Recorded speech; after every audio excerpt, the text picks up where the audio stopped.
दिल में ये बात छुप जाए कि कामयाबी वो कामयाबी है कि जो जहन्नम की आग से बचकर जन्नत में अपनी जगह बना ले, इसके अलावा कोई कामयाबी नहीं। और ये हासिल होती है ईमान खालिस के साथ। इसकी पहली चीज है कि तौहीद मानी जाए, शिर्क के साथ बदतरीन दुश्मनी हो, सुन्नत का जामा पहन लिया जाए, हर बिदअत पर थूकना भी गवारा न हो, और दुनिया की बजाय आखिरत पर निगाह कर जाए और पुकारा जाए कि हार और जीत का दिन आज नहीं, हार जीत का दिन आने वाला है। सब कहीं जाने के बाद ये सारी दुनिया की मुश्किलात हैं, अल्लाह के दीन के खिलाफ सारे यकजा हैं। अल्लाह ने ये बताया है कि अल्लाह के बंदो इस्बिरू व साबिरू व राबत, ईमान लो, अल्लाह के रास्ते में दीन हक की तबलीग करो, चोटे खाओ सहला लो, जख्म हो शेराने बशेराबाद चाट जाओ, फिर मिल के अल्लाह की राह में ललकारते हुए बातिल और ताबूत को आगे बढ़ो, और परवरदिगार तुम पर रहमतों के साए करेगा, और मालिक तुमको इस दुनिया में भी सरफराज करके तुम्हारे दिल ठंडक पहुंचाएगा। और आखिरत की वो बादशाही कि मालिक फरमाता है कि लहुम फीहा मा यशाऊन। एक बात देख लीजिए, मालिक फरमाता है फिर इन सब के लिए जन्नत में दाखिल हो जाए, अब इनकी मशीयत राज करेगी। खालिदीन एक दो दिन की बात नहीं, हमेशा हमेशा का मामला है। और किसी के दिल में ये खदशा हो जाए कि ऐसी बात दिल में आ जाए कि जो मालिक रुकावट डाले, फरमाया नहीं, काना अला रब्बी का वादा मसूला, मालिक तुमसे वादा करता है कि अगर कोई तुम्हारी आरज़ू, तुम्हारा हुक्म, तुम्हारी मशीयत जो तुम चाहो न हो, तो मालिक हक देता है कि मालिक को वादा याद दिलाओ कि परवरदिगार तुमने ये वादा किया था और वादा पूरा नहीं हुआ। ये तो ये आ गया जो चाहोगे। और उसके बाद सूरह काफ में मालिक इससे बढ़कर बयान फरमाता है कि लहुम फीहा मा यशाऊन फीहा वलदैना मज़ीद, फरमाया तुम्हारी मशीयत हो तो मिल ही जाएगा, और जो तुम्हारी मशीयत तुम्हारे ज़हन और ख्याल में ना आए वो हम अपनी तरफ से मज़ीद देंगे। इसीलिए अल्लाह के नबी सब ने फरमाया कि मालिक फरमाता है आदतुल इबादियत सालिहीन माला ऐनुन रात वला उज़ुनुन समेत वला खतर अला क़ल्बि बशर, कि अल्लाह फरमाता है मैंने अपने जन्नती बंदों के लिए वो कुछ तैयार कर रखा है जो किसी आंख ने देखा नहीं है, कान में उसकी भनक नहीं पड़ी है, दिल पर उसके तसव्वुर का साया नहीं पड़ा है। और नबी साहब बुखारी की हदीस में बयान फरमाते हैं ये वो चीज़ें हैं, अल्लाह के नबी साहब फरमाते हैं कि जो कुरान और हदीस में बयान हो चुकी इनके अलावा है। अब गौर फरमाइए क्या अंदाज है, जो कुरान और हदीस में वो सब के अलावा ये है, वो चीज़ें अल्लाह ने तैयार कर रखी है आंखों की ठंडक की शक्ल में। तो ये मसला है, और इसके लिए अगर इस ज़िंदगी को सफल करना है, इस ज़िंदगी को कामयाबी से मिलाना है, तो ईमान को सबसे पहले ताज़ा कीजिए, अल्लाह के सामने फिर झुक जाइए, और फिर अल्लाह के रास्ते में ख्वाबगाहों को छोड़ने के बाद फिर अपने भाइयों को आवाज़ दीजिए, दीन हक़ की एक एक बात को सामने लाइए, और बातिल के एक एक रख को बरहना करके उस पर चरखे लगाइए। फिर दावत हक़ उठे, खुली तौहीद की दावत, और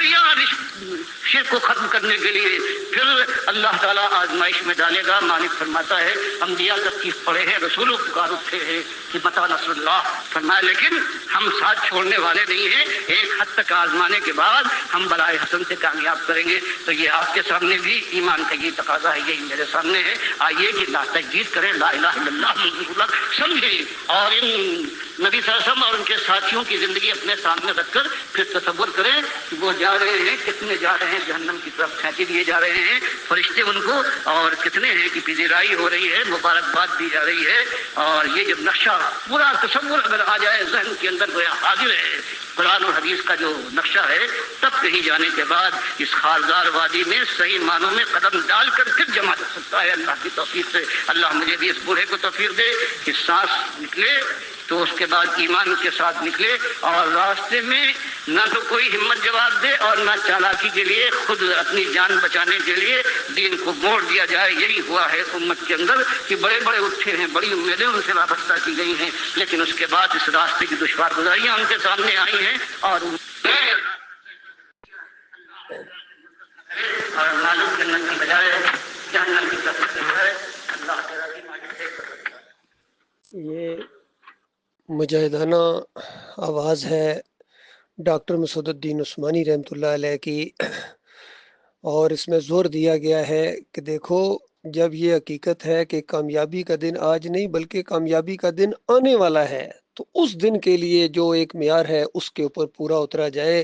अल्लाह के नबी सल्लल्लाहु अलैहि वसल्लम की सुन्नत को अपनाया जाए, और खुली उरियां दावत तौहीद की दावत दी जाए। मिल के इस पर जोर दे रहे हैं कि सारे मिल के, यानी जो साथी हैं डॉक्टर उस्मानी रहमतुल्लाह अलैह के, या जिन जिन तक ये बात पहुंचे और जो इस बात को समझ गए हैं कि यही हकीकत है, تو وہ آپس میں مل کے یہ کام کریں، اور جنتوں کو حاصل کرنے کے لیے کوئی دنیاوی مفادات نہیں، بلکہ ایسی ایسی جنتوں کا ذکر کیا ہے کہ عقل حیران ہے۔ یقین کرو میرے بھائیوں، تو جو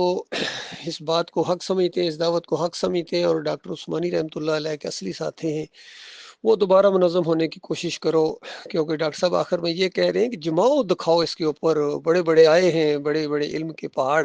لیکن انہوں نے راستے کو ٹیڑھا کرنے کی کوشش کی ہے اور مرتد ہو گئے ہیں۔ تو دیکھیے کتنا فہم تھا اللہ کے اس بندے کے اندر۔ یہ ڈاکٹر عثمانی رحمۃ اللہ علیہ کے بعد یہ جو ناخلف جانشین بنائے گئے تھے، محمد حنیف نے 2017 کے اندر اس طریقے سے جماعت کے اندر شرک لے آئے، راستے کو بالکل ٹیڑھا الٹا کر دیا۔ تو یہ دو گروپ جو ہیں، لانڈی والا اور یہ عبداللہ عمر دورانی والا، یہ تو شرک کے اندر چلے گئے، یہ تو گئے فارغ ہو گئے۔ باقی جو 3-4 گروپ ہیں ان کو بھی چاہیے کہ اکٹھے ہونے کی کوشش کرو اللہ کے بندو۔ اور ڈاکٹر صاحب کہہ رہے ہیں کھلی اریاں دعوت دو، تو یہ اریاں دعوت کیسے آئے گی؟ پوری دنیا کے سامنے یہ دعوت، آج کل سوشل میڈیا کا دور ہے، اس کو بھرپور طریقے سے استعمال کیا جائے، اور ایک پلیٹ فارم کے اوپر اکٹھے ہو جائیں تو اچھا ہے، بہت اچھا ہے۔ میں نے بڑی کوشش کی ہے، 7-8 سال سے یہ کوشش جاری ہے، آئندہ بھی انشاءاللہ کرتا رہوں گا، لیکن کم از کم آپس میں تو اختلافات نہ کرو۔ جو جہاں ہے وہاں رہتے ہوئے یہی توحید کی دعوت کا ایکسیلیٹر دبائے، بازاروں میں، گلیوں میں، بسوں میں، ٹرینوں میں لٹریچر تقسیم کیا جائے، دعوت اللہ کھل کے آئے سامنے، اور جو صحیح معنوں میں شہادت کے شوقین ہیں اور دین کے غلبے کے لیے وہ ایک کوشش کر دینا چاہتے ہیں، وہ میرے قریب ہونے کی کوشش کریں۔ انشاءاللہ میں کبھی آپ کو مایوس نہیں کروں گا، ایمان خالص سے کبھی ہٹنے نہیں دوں گا انشاءاللہ، اور اس دعوت کو انشاءاللہ اللہ تعالیٰ مضبوط کرے گا، اور مخلص اور باصلاحیت لوگ جن کے دلوں میں صحیح معنوں میں سچی اللہ کے ساتھ محبت ہے، یہ صرف دعوے نہیں چلیں گے، سچی محبت ہے اللہ کی اور مخلص مومنوں سے محبت کرتے ہیں، وہ اکٹھے ہو جائیں۔ اللہ تعالیٰ ان کا رخ میری طرف کر دے اور میرا رخ ان کی طرف کر دے، اور پھر یہ اللہ کے راستے کے یہ مجاہد یہ مل کے اللہ کے دین کی دعوت اٹھائیں، اور اللہ تعالیٰ اس کو کامیابی سے امکنار کرے گا، اور زمین وہ منظر دیکھے گی، کفر شرک کا جنازہ اٹھے گا، اور ہر طرف توحید کا دور دورہ ہوگا۔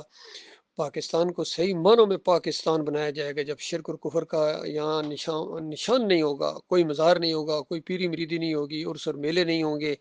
جمہوریت نہیں ہوگی، اور پھر اس نظام کو پوری دنیا کے اوپر گویا پوری زمین پاک ہوگی شرک سے، نہ یہودیت رہے گی، نہ نصرانیت رہے گی، نہ ہندو رہیں گے، نہ سکھ رہیں گے، ان میں سے سارے جتنے بھی ہیں یا تو اسلام قبول کریں گے، یا اسلام ان کے اوپر غالب آ جائے گا، اور جزیہ دے کے زندگی بسر کریں گے۔ اللہ تعالیٰ وہ دن دکھائے جس کا راہ دیکھتے دیکھتے زمین کی آنکھیں پتھرا گئی ہیں۔ یہ خواہش ہے، یہ کوشش ہے، باقی اس میں کہاں تک ہم کامیاب ہوتے ہیں یہ تو ہمارا مالک جانتا ہے، لیکن مالک کے دین کا تقاضا یہی ہے، ایمان کا تقاضا یہی ہے۔ سب کچھ ہم سمجھ گئے ہیں، توحید کو سمجھ گئے ہیں، شرک کو پہچان گئے ہیں، اور ایمان کے تقاضوں کو بھی پہچان گئے ہیں، پھر بھی اپنے مالک سے دعا ہے، مالک ہم کمزور ہیں، ہم کمزوروں کا ساتھ دیں، اور ان سارے کافروں کے اوپر، مشرکوں کے اوپر، مرتدوں کے اوپر، باغیوں کے اوپر، انتشاریوں کے اوپر اللہ تعالیٰ میں غلبہ عطا فرمائے۔ آمین یا رب العالمین۔